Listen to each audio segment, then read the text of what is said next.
Masaya ako ngayong umaga na may kalungkutan din.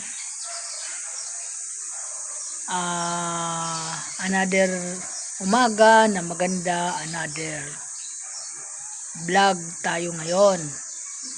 At ito, sa ngayon ay pinapanood ko yung kanilang mga video sa pinsan ng asawa ko na namayapa, na si John Concepcion. Ako po ay lumuluwa doon. Sobrang kalungkutan na nangyari sa buong pamilya. At iyan, biglaan lang po siya na ganon, na wala naman daw sakit, nga ano lang daw, nahilo lang daw, sumakit lang daw ang ulo. At iyon na yung pinag-umpisahan at sumuka at itinakbo agad nila sa ospital.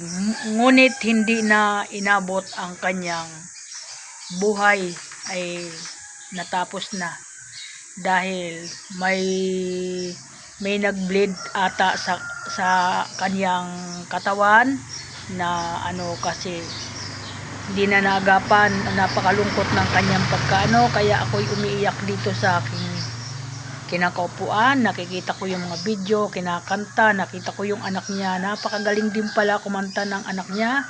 At gumitara, nandun si Pel, nakita ko, gumigitara din, natutuwa ko.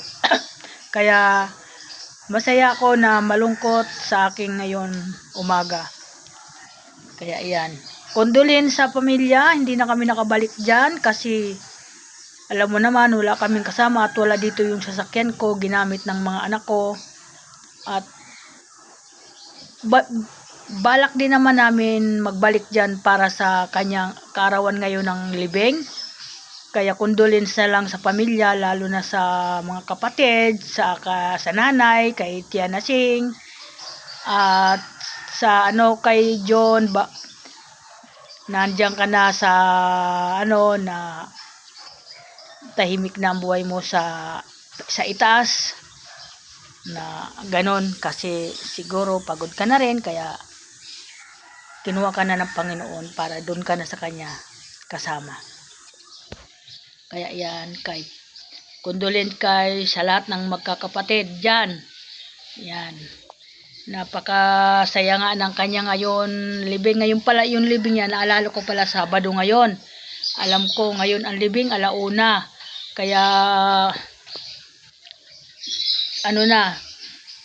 marami naman kayo dyan. Nakita ko ang daming tao na nakikiramay. Kasi napakabait talaga ni John, napakabait talaga niya. Nasaksihan ko talaga yung kanyang kabaitan. Ayan, hindi lang kami muli nagkita-kita ni Inda. Ayan, paborito pa naman, mga paborito ni Inda yan, ng mga pinsan niya. Kasi pinagmamalaki nga niya yan, kasi sabi niya, pag may okasyon nga dito sa bahay na medyo gustong nga sila imbitahan dito. Iyon nga, kaya lang siyempre busy din sila, kaya hindi namin makuha.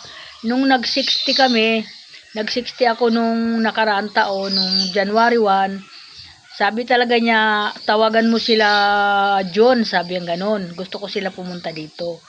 Sabi ko, busy ang mga yan, huwag mo nang disturbin, wag ka, pinigilan ko lang siya. Nagagalit nga siya sa akin dahil bakit di ko daw kontakin. Hindi ko ka-friend si John, sabi ko. Si Bong lang ang ka-friends ko, sabi ko nga ganon. Kaya yan, kaya okay na lang sa lahat dahil napapaluha ako sa mga ngayon, huling na niya. Yan, tanggapin na lang natin na ganun talaga ang buhay ng tao. Okay, bye-bye. Maraming salamat sa inyo lahat. Ingat po kayo dyan. Ingat. At sobrang mainit ang panahon natin ngayon. Magpayong kayo habang hinahatid nyo si John sa hulihantungan. Yan. Magbaong kayo ng mga tubig dahil mainit ang panahon. Baka kayo ay mahilo. Yan. Thank you. Bye-bye. Bye-bye po. Kay Tia Nasing, ingat kayo. Ingat kay Tia Nasing. Ingat po. Bye-bye.